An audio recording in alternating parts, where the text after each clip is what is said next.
pleasure to be here with my colleague, one of our advisors, and a close friend, Sunder Pappu, Senior Vice President of Head of Technology and Strategy at Inland Real Estate Group. Sunder. Thank you, Howard. It's been a long time. I agree. I agree. Seems like minutes. Yeah, we just came out of the general session, which was pretty good. So thanks for actually putting us out there. I've just had the pleasure of working.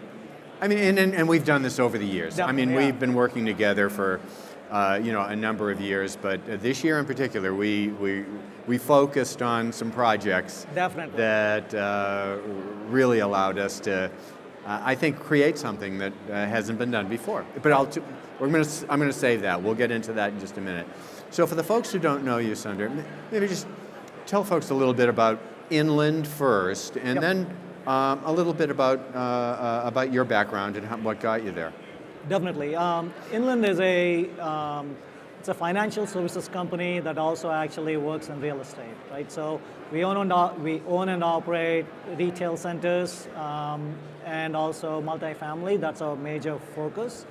But we also actually are one of the largest fund,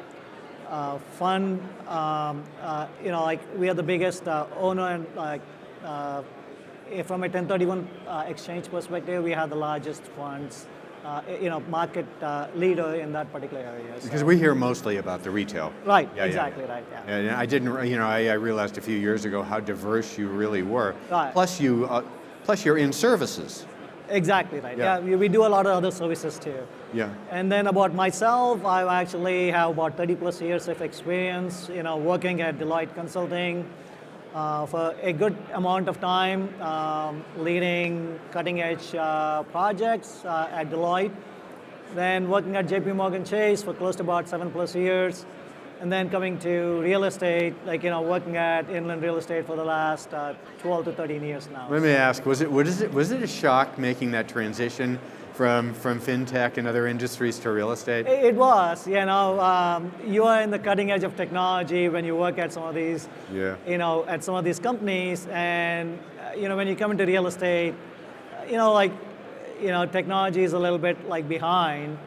But the last, I've seen a big improvement in the usage of technology and driving value from technology over the last 7 to 10 years. So you're seeing that, extension that's coming through as we move forward. So. Well, I mean, one of the things for folks who've been connected with the conference for a couple of years, I think people have come to really know you as one of those pioneers, one of those true innovators. You find a piece of technology, you go, that's interesting. Let's see how we can apply that to business processes. And you seem to do it with a focus and a drive, and you've got pretty well set processes to actually validate, vet, test, and drive through, and really innovate. Yeah.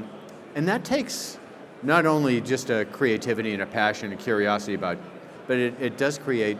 It requires having an executive leadership team that gets behind you and encourages that kind. Definitely, and I couldn't have done most of the things that my team does without having the executive leadership under Mr. Tim Hutchinson, who basically has been helping us out, all through my career at Inland. So you need to have people, even the business leaders that we have actually helped forge that particular relationship to actually drive the innovation that we are looking at. Now, is that innovation coming mainly from IT, or does it come from other areas within the organization? So it drives based on technology, reaching out to other groups and trying to see where the value is.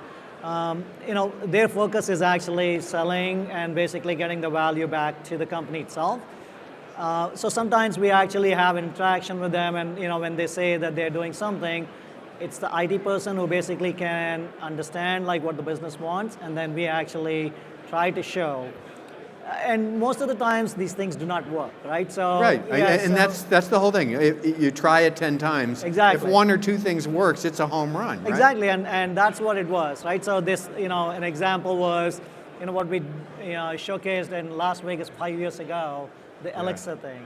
So that was something that was driven based on a use case that came from one of our business leaders, of a problem that he was facing, and that drove to actually pull that up. So I think that's the way it should work. I look at that as kind of a predecessor to the talks that we were having, on AI today. I mean, that really set the stage. Definitely. I mean, you guys wanted to build a conversational interface to drive business reporting.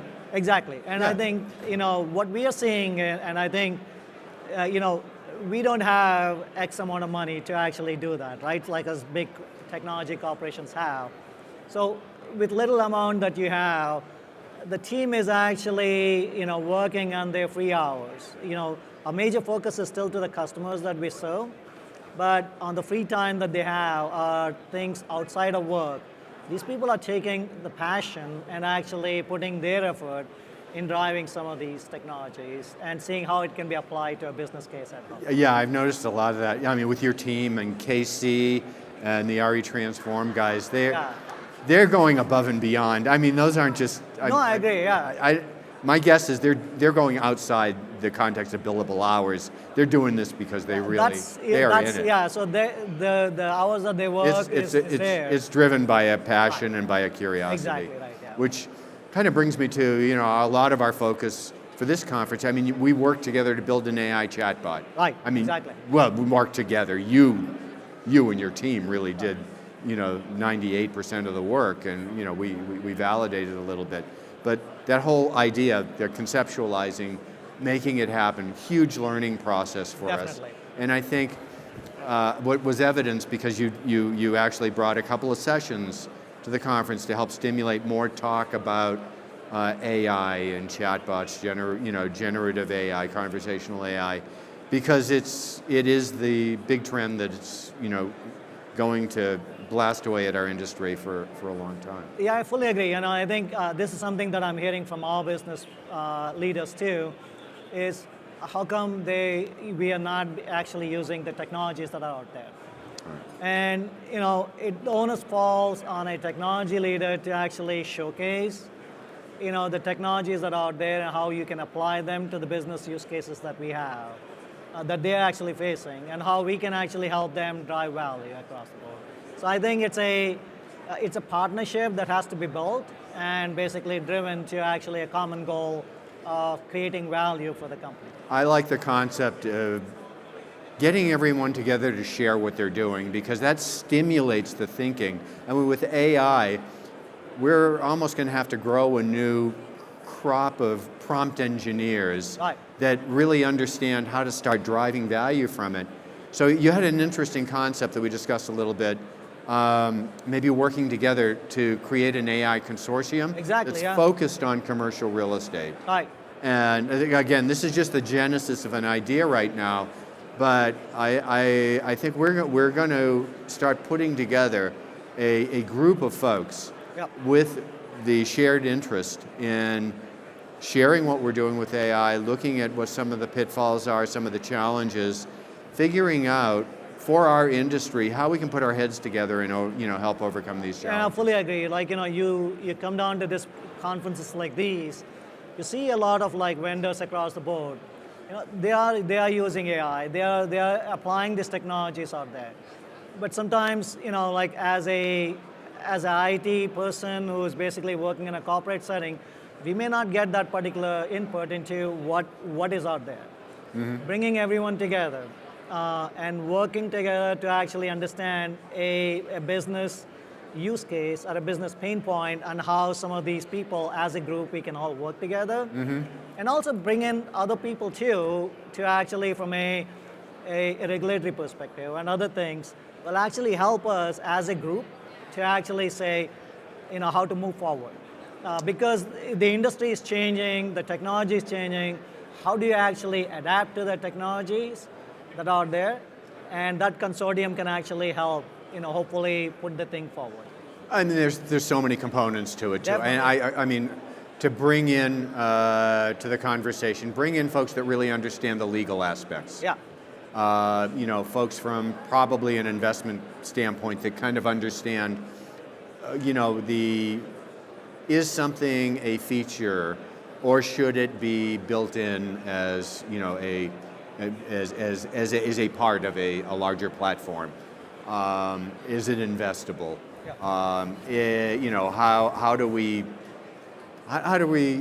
keep from injecting bias into all of these things? I mean, there's so many conversations that we need to bring to the next level. I fully agree, and use of ChatGPT and other things, basically where you see hallucinations and wrong answers that are coming in, that can have an impact on our overall business. So how do we actually work together and basically drive that? Yeah, So yeah. I mean, there's so much to tackle. I So I fully think agree.